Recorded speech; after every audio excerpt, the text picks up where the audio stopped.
दोस्तों, आज हम एक्सप्लेन करने वाले हैं हाल ही में रिलीज हुई मूवी केसरी 2, जिसे IMDb पर 8.4 की रेटिंग मिली है, जिसे डायरेक्ट किया है करण सिंह त्यागी ने और धर्मा प्रोडक्शन ने प्रोड्यूस किया है। इसमें लीडिंग रोल में है खिलाड़ी Kumar Akshay Kumar, acting king R Madhavan. इसलिए वीडियो को अभी लाइक कर दीजिए और चलिए कहानी को शुरू करते हैं। तो कहानी की शुरुआत में हमें जलियांवाला बाग का सीन देखते हैं, जहाँ हजारों लोग इकट्ठा होकर अंग्रेजी शासन के खिलाफ आंदोलन कर रहे थे। तभी एक लड़का देखता है कि उनके सर के ऊपर से जहाज निकला है और थोड़ी देर में वहाँ जनरल डायर अपनी आर्मी लेकर आता है। इससे पहले कि सारे लोग कुछ भी समझ पाते, जनरल डायर सैनिकों को शूट करने का ऑर्डर दे देता है और वहाँ भीषण नरसंहार शुरू हो जाता है, जिसमें कई हजार लोग अपनी जान गंवा देते हैं। और यह सब देखकर जनरल डायर मुस्कुरा रहा था। इसके बाद सीन कुछ समय पहले शिफ्ट होता है, जहाँ हमें बताया जाता है कि जब 1914 में पहला वर्ल्ड वॉर हुआ था तो अंग्रेजी सैनिक हारने लगे थे। तब उन्होंने भारतीयों से वादा किया कि अगर आप हमारी यह जंग जीतने में साथ दोगे तो हम हिंदुस्तान छोड़ देंगे। लेकिन जब भारतीयों की वजह से अंग्रेज वर्ल्ड वॉर जीत गए तो उन्होंने भारतीयों को धोखा दे दिया, जैसा उनके खून में है, और उल्टा हम पर ही जुल्म करने लगे। वहीं इस पर जब कृपाल सिंह नाम के एक आंदोलनकारी, जो कि एक कॉलेज में प्रोफेसर भी थे, उन्होंने आवाज उठाई कि अंग्रेज अपनी बात से पलट गए हैं। तब अंग्रेजों ने उल्टा कृपाल सिंह को फंसाने का सोचा कि क्यों न उन्हें जेल करवा दिया जाए, जिससे सब चुप हो जाएंगे। तब पंजाब का गवर्नर माइकल ओ डायर अपने एडवाइजर टीरथ सिंह से मिलता है, जो कि एक भारतीय था, और पूछता है कि इस कृपाल सिंह को जेल कैसे करवा सकते हैं। तब टीरथ सिंह कहता है कि मेरी नजर में एक वकील है,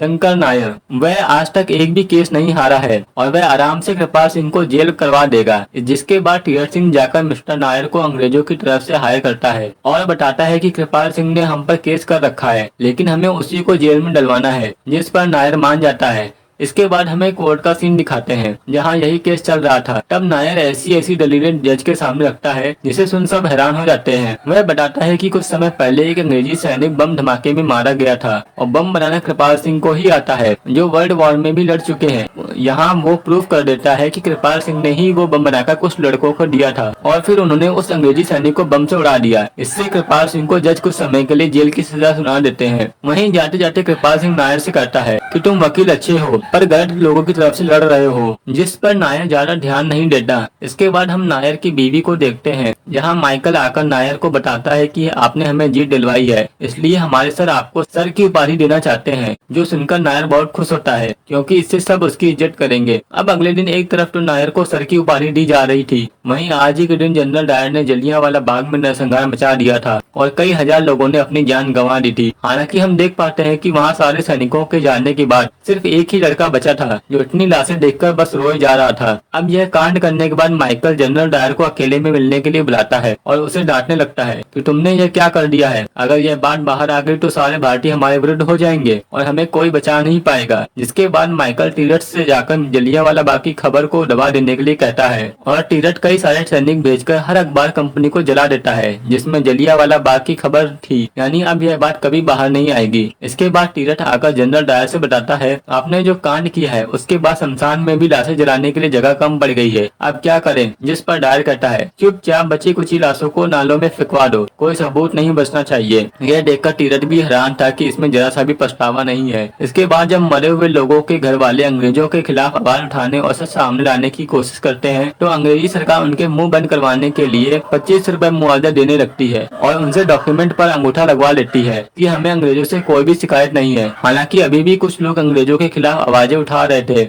जो देखकर टीरथ माइकल से कहता है कि इन लोगों का मुंह बंद करने के लिए हमें एक कमीशन बैठानी चाहिए, जिसके सारे मेंबर्स हमारी पक्ष में फैसला सुनाएंगे। बस लोगों को लगेगा कि यह लोग सच का साथ दे रहे हैं, जिससे बात यहीं दब जाएगी। तब एक वायसराय कमीशन का गठन होता है और उसमें इन लोगों ने नायर को भी शामिल किया था, क्योंकि नायर भी अंग्रेजों का साथ दे रहा था। अब हम नायर को देखते हैं, जो जब उस कमीशन की मीटिंग में आता है तब वह उसी लड़के को गेट पर देखता है जो जलियांवाला बाग में बच गया था, और वह एक पोस्टर लिए खड़ा था जिसमें दिखाया गया था कि अंग्रेजों ने नरसंहार कैसे किया था। इसके बाद नायर कमीशन के साथ मीटिंग करता है, तो यहाँ सब कहते हैं कि जनरल डायर ने उन लोगों पर इसलिए गोली चलवाई थी क्योंकि उन सबके पास हथियार थे। इस पर नायर सवाल करता है कि जब उन लोगों पर हथियार थे तो आखिर कितने अंग्रेजों को गोली लगी। इस सवाल पर वहाँ के लोगों का कोई भी जवाब नहीं था। यह देखकर नायर समझ आता है कि अंग्रेजी सरकार ही गड़बड़ कर रही है और सच दबाने की कोशिश कर रही है, लेकिन वह इस पर कुछ भी नहीं कहता। फिर वह सीधा टीरट से आकर मिलता है और पूछता है कि आप लोग क्यों सच छुपा रहे हो। तभी वहाँ पर डायर आ जाता है और डायर की हरकतों से नायर समझ जाता है कि यह इंसान भारतीयों से कितनी नफरत करता है। वहीं उसे जानिसार नाम का एक आदमी भी मिलता है जो पहले सैनिक था, पर डायर के कारण अब वह ठीक से चल भी नहीं सकता। यानी यह बात साफ थी कि यह डायर बहुत खतरनाक आदमी है। फिर वहाँ से जाते समय नायर को वही लड़का दिखता है जो पोस्टर लिए खड़ा था। तब पास के सैनिक से पूछने पर पता चलता है कि इस लड़के के घर वाले उस दिन मारे गए थे। तब से यह लड़का बस न्याय चाहता है, जो सुनकर नायर को बहुत बुरा लगता है। फिर उस रात नायर को नींद नहीं आती और वह बस उसी लड़के के बारे में सोच रहा था। फिर अगले दिन वह सीधा उसी लड़के से मिलने पहुंच जाता है। यहाँ नायर उसे समझाता है कि बेटा तुम आंदोलन छोड़ दो और स्कूल में जाकर पढ़ाई करो, मेरा खुद का स्कूल है, तुम कहो तो मैं एडमिशन करा देता हूँ। लेकिन वह लड़का कहता है मेरी माँ और बहन हम सब आंदोलन करने गए थे, लेकिन वहाँ अंग्रेजों ने बिना वार्निंग दिए मेरे सभी घर वालों को मार दिया। ऐसे में मैं पढ़ लिख कर क्या ही करूँगा। ये अंग्रेज तो ऐसे कभी देश को आजाद नहीं करेंगे। साथ ही वह अपने बनाए पोस्टर भी नायर को दिखाता है कि कैसे उन अंग्रेजों ने हमारे लोगों को मारा है, और यह देखकर नायर की भी रूह कांप जाती है। अब रात को सारे कमीशन के लोग पार्टी कर रहे होते हैं, पर वहाँ नायर का जरा भी मन नहीं लग रहा था। फिर जब वह वॉशरूम जाता है तो उसे अंदर जाने ही नहीं दिया जाता और वहाँ बोर्ड पर लिखा था dogs and Indians are not allowed. यह देखकर नायर को काफी बुरा लगता है, पर वह चाहकर भी कुछ नहीं कर सकता था। अब अगले दिन कमीशन के डिसीजन का समय था, जहाँ सारे अंग्रेज तो डायर को नॉट गिल्टी मानते हैं कि उसने कुछ भी गलत नहीं किया। वहीं नायर डायर को गिल्टी बताता है। हालांकि डायर के लिए नॉट गिल्टी की वो ज्यादा थे, इसलिए डायर के ऊपर से कार्रवाई हटा दी जाती है और यह देखकर नायर को बहुत गुस्सा आता है। तभी टीरट उससे कहता है अंग्रेजों से पंगा मत लो वरना मुसीबत में पड़ जाओगे। तो यह सुनकर नायर भी चुप हो जाता है। अगले दिन नायर को एक खबर मिलती है और वह जब उसी लड़के के घर जाता है तो पता चलता है कि लड़के ने अपनी नस काटकर अपनी जान दे दी है। यह देखकर नायर का दिल टूट जाता है और उसे वहीं खड़ी एक लड़की दिलप्रीत नोटिस करती है। फिर जब नायर यह शहर छोड़कर अपने शहर जा रहा था तभी दिलप्रीत उसके पास आकर कहती है आप मेरी इंस्पिरेशन थे और मुझे आपके जैसा ही वकील बनना था, पर आप भी अंग्रेजी सत्ता के आगे झुक गए। इस तरह से दिलप्रीत नायर को खूब सुनाती है। तब नायर कहता है मैं अकेला इन अंग्रेजों के खिलाफ कुछ भी नहीं कर सकता, इसलिए अच्छा यही होगा जो चल रहा है चलने दो। फिर वह जाकर अपनी बीवी के साथ ट्रेन में बैठ जाता है। इसके बाद हमें 2 दिन बाद का सीन दिखाते हैं जहां दिलप्रीत सीधा डायर के खिलाफ कोर्ट में केस कर देती है और जब यह बात माइकल को पता चलती है तो वह काफी घबरा जाता है, क्योंकि ऐसे में यह बात सारे भारतीयों को पता चल जाएगी और वह लोग बगावत पर उतर आएंगे। इसलिए माइकल टीरट से कहता है कि हमें कैसे भी करके इस केस को पहली हियरिंग में ही खत्म करना होगा। पर यहाँ प्रॉब्लम यह थी कि इस केस के जज मकारे थे जिन्हें हिंदुस्तानियों से काफी ज्यादा सिंपैथी थी, इसलिए उसके सामने कोई धोखाधड़ी भी नहीं कर सकते और उन्हें सही तरीके से केस को जीतना होगा। अब हमें सीधा कोर्ट का सीन दिखाया जाता है जहाँ डायर को लग रहा था कि दिलप्रीत छोटी सी वकील है जो मेरे वकील के सामने टिक नहीं पाएगी, लेकिन जज के सामने दिलप्रीत आते ही अनाउंस करती है जो सुनकर सबके होश उड़ जाते हैं कि मेरी जगह यह केस मिस्टर नायर लड़ेंगे। फिर हमें फ्लैशबैक का सीन दिखाते हैं जहाँ नायर ने ट्रेन में सोच लिया था कि उसे डायर को सजा दिलवानी है, इसलिए वह सीधा वहाँ से जलियांवाला बाग जाता है और दिलप्रीत से कहता है कि अब हम मिलकर अंग्रेजी सत्ता को उखाड़ेंगे और उस डायर के खिलाफ केस तुम फाइल करोगी, क्योंकि अगर मेरा नाम सामने आया तो वह लोग हमें ठीक से सबूत इकट्ठा करने नहीं देंगे। जिसके बाद दिलप्रीत ऐसा ही करती है और फिर ये दोनों मिलकर डायर और अंग्रेजी सत्ता के खिलाफ सबूत इकट्ठे करते हैं। अब सीन प्रेजेंट में आता है और नायर जज से कहता है डायर ने सबसे कहा था कि 13 अप्रैल को कर्फ्यू वाले दिन जलियांवाला बाग में लोग दंगे कर रहे थे, इसलिए उन्हें सब पर गोलियां चलानी पड़ी। लेकिन अगर सच में लोग दंगे कर रहे होते तो वहाँ की पुलिस ने उन्हें शांति से जाने क्यों दिया। जिस पर वहाँ के तहसीलदार करतार सिंह को कटघरे में बुलाया जाता है और करतार सिंह जज से कहता है कि मैंने देखा था कि वहाँ लोग दंगे कर रहे थे, इसलिए मेरी हिम्मत नहीं हुई कि उन्हें कुछ भी कहने की, पर मैंने जनरल डायर से उन पर एक्शन लेने को कहा था। इस पर नायर करतार से पूछता है एक थाने से अगर हेल्प मंगानी हो तो यह प्रोसेस तो काफी लंबा होता है और जनरल डायर तो एक आर्मी ऑफिसर है, तो आपने डायरेक्ट उनसे हेल्प कैसे मांग ली, बल्कि आपको तो दूसरी कोतवाली से हेल्प मांगनी चाहिए थी। जो सुनकर करतार के होश उड़ जाते हैं क्योंकि उसके पास कोई जवाब नहीं था। और यहाँ नायर एक और बात प्रूफ करता है कि यह सब डायर की साजिश थी। असल में डायर ने ही झूठी अफवाह उड़ाई थी कि एक बड़े शायर जलियांवाला बाग में आने वाले हैं, जिससे हजारों लोग वहाँ इकट्ठा हो गए और आंदोलन तो चल ही रहा था। फिर वहाँ उन्होंने एक हवाई जहाज भी भेजा, यह अंदाजा लगाने के लिए कि वहाँ कितनी भीड़ इकट्ठी हो चुकी है, ताकि यह लोग आराम से पूरा नरसंहार मचा सके। यहाँ यह सब सुनकर सामने वाला वकील भी कुछ नहीं बोल पाता और नायर यह प्रूफ कर देता है कि यह सब डायर ने जानबूझकर किया है, जिससे जज भी डायर के ऊपर पर इंक्वायरी बैठा देते हैं और यह केस शुरू हो जाता है। अब हर अखबार में जलियांवाला बाग के ऊपर आर्टिकल्स आ रहे थे जिसे अब कोई रोक नहीं सकता था। फिर माइकल आकर डायर और टीरट को सुनाने लगता है कि अगर यह बात क्राउन तक पहुंच गई तो बड़ी प्रॉब्लम हो जाएगी, इसलिए हमें यह केस जीतना ही होगा। तब टीरट कहता है, मेरी नजर में एक आदमी है जो नायर का दुश्मन है और काफी अच्छा वकील भी है, वह हमारे काम आ सकता है, उसका नाम है मैकनले। अब टीरट जाकर मैकनले से मिलता है और उसे नायर के खिलाफ भड़काने लगता है। असल में मैकनले था तो इंडियन, लेकिन वह एक ब्रिटिशर भी था, लेकिन वह एक ब्रिटिशर की नाजायज औलाद था। यहाँ टीरट किसी तरह मैकनले को मना लेता है कि आप अंग्रेजों की तरफ से केस लड़िए और हम आपको अंग्रेजी उपाधि से सम्मानित करेंगे, जिस पर मैकनले मान जाता है। अब हमें सीधा कोर्ट का सीन दिखाते हैं। यहाँ सबसे पहले मैकनले प्रेस को कोर्ट से हटाने की मांग करता है ताकि कोई भी बात बाहर न जाए, लेकिन नायर चाहता था कि हर बात भारतीय को पता चलनी चाहिए। हालांकि जज मैकनले की बात सुनकर मीडिया वालों को बाहर कर देते हैं। फिर मैकनले जज से कहता है, 13 तारीख को जो डायर ने किया उसके पीछे एक वजह थी। 10 तारीख को अंग्रेजी लड़की मार्था के साथ डंडा फौज के एक आदमी ने कुछ ऐसा किया जिसके कारण डायर को 13 तारीख को यह कदम उठाना पड़ा। फिर वह मार्था को कटघरे में बुलाता है और मार्था आकर बताती है कि 10 तारीख को मैं कॉलेज में अपना काम खत्म करके घर जा रही थी, तभी एक लड़का आया, वह जबरदस्ती मुझे कमरे में ले गया और वहाँ मेरे साथ दुष्कर्म किया। फिर आगे मैकनले कहता है कि दुष्कर्म करने वाला और कोई नहीं डंडा फौज का लीडर तनवीर था, और जब वह अपना गुनाह कबूल किया और उसे सजा हुई तो डंडा फौज वाले भड़क गए, जिसके बाद उन्होंने 13 तारीख को अंग्रेजों से बदला लेने का एक खतरनाक प्लान बनाया। इसलिए डायर को उस समय उन सारे लोगों पर हमला करना पड़ा, जो सुनकर यह सब चौंक जाते हैं। और यहाँ मैकनले ने झूठी कहानी सबको सुना दी थी। तब जज नायर को अगली तारीख दे देते हैं। वहीं मैकनले टीरट से कहता है कि हमें एक खबर फैलानी है कि नायर उस दुष्कर्म करने वालों की वकालत कर रहा है। तब टीरट ऐसा ही करता है और नायर का नाम हर जगह बदनाम होने लगता है। यहाँ तक कि लोग नायर के मुंह पर काली तक पोत देते हैं, जिससे नायर पूरी तरह टूट जाता है, पर उसने अभी भी हिम्मत नहीं हारी थी। इसके बाद दिलप्रीत उसी कॉलेज में जाती है जहाँ मार्था के साथ दुष्कर्म हुआ था, और नायर जाता है तनवीर चौधरी का सामान देखने। तब थोड़ी जांच करने के बाद इनके हाथ कुछ चीजें लगती हैं। अब हियरिंग का दिन आता है और आज दिलप्रीत मार्था से सवाल जवाब करती है। वह उससे पूछती है कि जब तनवीर ने आपके साथ जबरदस्ती करी तो आप चिल्लाई क्यों नहीं, जिस पर मार्था कहती है मैं डर गई थी, और दिलप्रीत अपनी बातों से मार्था को ही उकसा देती है। और यहाँ यह प्रूफ हो जाता है कि तनवीर ने कोई जबरदस्ती नहीं की थी, बल्कि वह और मार्था अक्सर उस रूम में अकेले मिला करते थे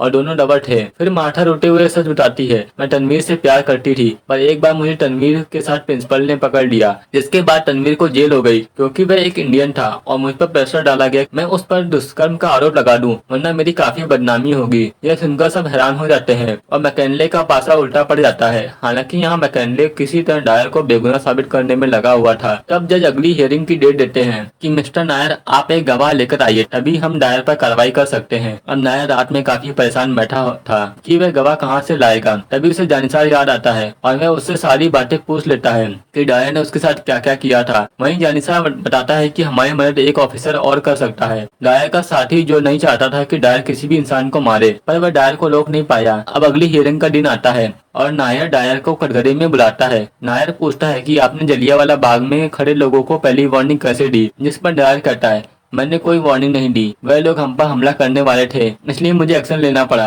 लेकिन नायर कहता है कि वहाँ तो 8 साल के बच्चे भी थे, वह कैसे हमला कर सकते थे। इसके बाद नायर जानिसार की कहानी जज को बताता है कि जानिसार एक इंडियन है जो बस एक बार 15 मिनट लेट हुआ था, तो डायर ने उसे अपने लोहे के जूतों से मारा था, इसलिए वह आज तक ठीक से चल नहीं पाता। इसके बाद नायर डायर की मेडिकल रिपोर्ट निकालता है, जिसमें लिखा था कि डायर को गुस्सा कभी भी बढ़ सकता है। असल में यह रिपोर्ट डायर के ही साथी ने दी थी। फिर नायर बताता है कि डायर बचपन से ही इंडियन से नफरत करता था और जब उसके हाथ में पावर आई तो वह इंडियन को कुचलने लगा, और जलियांवाला बाग कांड भी उसकी नफरत का ही नतीजा है। जो सुनकर डायर नायर की कॉलर पकड़ लेता है और जज आगे की सुनवाई बढ़ा देते हैं। फिर रात में मैकनले डायर और टीरट से कहता है कि अब हम नायर को ऐसे नहीं रोक सकते, हमें उसे किसी तरह फंसाना होगा। जिसके बाद हम देखते हैं कि नायर के घर पर पुलिस वाले रेड मार देते हैं, क्योंकि उस पर इल्जाम था कि उसने केस के सिलसिले में कुछ प्राइवेट जगहों में जाने की कोशिश की है। फिर अगले दिन केस की हियरिंग भी आ जाती है, लेकिन नायर को पुलिस वालों ने अपने पास ही झूठे आरोप में पकड़ रखा था। तब यहाँ जज वहाँ बैठी कमेटी को अपना डिसीजन बताने के लिए कहते हैं, क्योंकि आज इस केस का फैसला होना था। तब उस ज्यूरी का डिसीजन होता है कि डायर ने जो भी किया सबकी प्रोटेक्शन के लिए किया, इसलिए जज नायर की गैर हाजिरी में डायर को बाइजेट बरी कर देते हैं और यह केस यहीं खत्म हो जाता है। फिर जब यह बात नायर को पता चलती है तो उसका दिल टूट जाता है, क्योंकि वह जीतने के बाद भी हार गया और वह यहाँ से वापस अपने घर चला जाता है। वहीं दिलप्रीत भी अपने घर वालों के पास जाकर शादी के लिए कहती है, क्योंकि वे वकालत कंटिन्यू करना नहीं चाहती थी।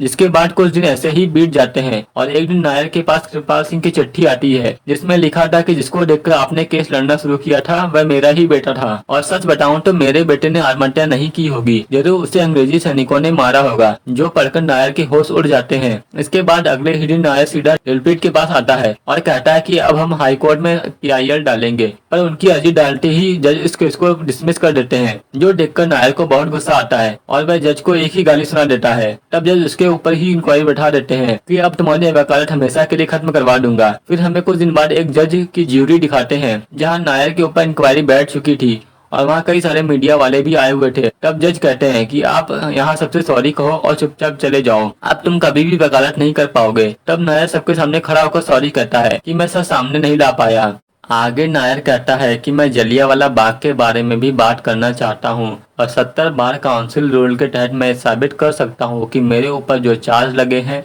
वह गलत है। इसके बाद यहाँ नायर उस ज्यूरी मेंबर को बुलाता है जिसने उस समय कोर्ट में डायर को गिल्टी कहा था, पर तब तक उस जज मैकेडी को डायर ने खरीद लिया था, इसलिए उसने डायर को बाइज्जत बरी कर दिया। और वहाँ बैठे मीडिया वाले लिख रहे थे। फिर नायर मीडिया से कहता है कि भले यह कोर्ट डायर को कुछ भी ना करे, लेकिन मैं चाहता हूं कि हर भारतीय को डायर की काली सच्चाई पता चलनी चाहिए। इसके बाद अगले दिन मीडिया में डायर के खिलाफ कई सारे आर्टिकल छपते हैं और तेजी से डायर के खिलाफ आंदोलन शुरू हो जाता है। इससे परेशान होकर डायर को जॉब से निकाल दिया जाता है और फिर 4 साल बाद बीमारी के कारण डायर की मौत हो जाती है। इसके बाद सरदार उधम सिंह 20 साल बाद उस माइकल और तीरथ को भी मौत के घाट उतार देते हैं और यही सब बताते हुए ये मूवी खत्म हो जाती है। दोस्तों, आपको ये मूवी कैसी लगी हमें कमेंट में जरूर बताना। अगर मैं आपको छोटा सा रिव्यू दूं तो मूवी मुझे बहुत पसंद आई है और कहीं भी आपको बोर नहीं होने देगी। मूवी के सारे एक्टर्स ने जबरदस्त एक्टिंग की है। अक्षय कुमार और R माधवन तो हमेशा ही अपना परफॉर्मेंस में जान डाल देते हैं।